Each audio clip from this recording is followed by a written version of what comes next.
അംഗീകരിക്കുന്ന പോലും പക്ഷെ പ്രതീക്ഷിച്ചിട്ടുണ്ടാവില്ല. പുള്ളിയെ കുറിച്ച് പുള്ളി പണ്ട് നമ്മുടെ ചെറുപ്പത്തിൽ കേട്ട കഥയാണ്. പുള്ളി ഈ ആരാധകരെ ഭയങ്കര ഇഷ്ടമാണ്. പുള്ളി ആരാധകരെ കാണാൻ വേണ്ടി പുള്ളി കിലോമീറ്ററോളം സഞ്ചരിച്ച് പോയിട്ടുണ്ടെന്നൊക്കെ പറയുന്നു. ആണല്ലേ?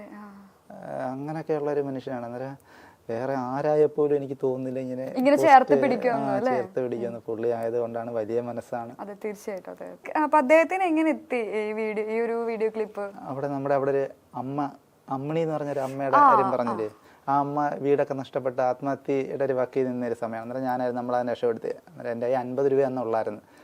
എങ്ങനെയായിരുന്നു അതിന്റെ സ്റ്റോറി? എങ്ങനെയായിരുന്നു അത്? അമ്മ ഒരു ചെറിയൊരു ഷെഡൊക്കെ വെച്ചിട്ട് താമസിക്കാൻ വേറൊരാളുടെ വസ്തു വരുന്നത് അത് പൊളിച്ച് കളയേണ്ടി വന്ന്. അന്നേരം അവിടുത്തെ നിയമപാലരൊക്കെ ഒന്നും ചെയ്യാൻ പറ്റത്തില്ല. അവരൊക്കെ അത് പൊളിച്ച് മറ്റൊരാളുടെ വസ്തു വരും. അങ്ങനെ പൊളിച്ച് കളഞ്ഞ അമ്മയ്ക്ക് എങ്ങോട്ടും കയറിപ്പോയുള്ള ഒരു ഇതില്ലല്ലോ. ഒരു മരണത്തിന്റെ വക്കിലായിരുന്നു. ആ സമയത്താണ് ഞാൻ വിചാരിതമേ അതുവഴി വരുന്ന ആ അമ്മയുടെ അവസ്ഥ അമ്മയെ രക്ഷപ്പെടുത്തുകയും ചെയ്യുന്നത്. അങ്ങനെ അമ്മയ്ക്ക് അന്നേരം എൻ്റെ 50 നമ്മൾ ഈ 2 കോട്ടൊക്കെ ഇട്ടുകൊണ്ട്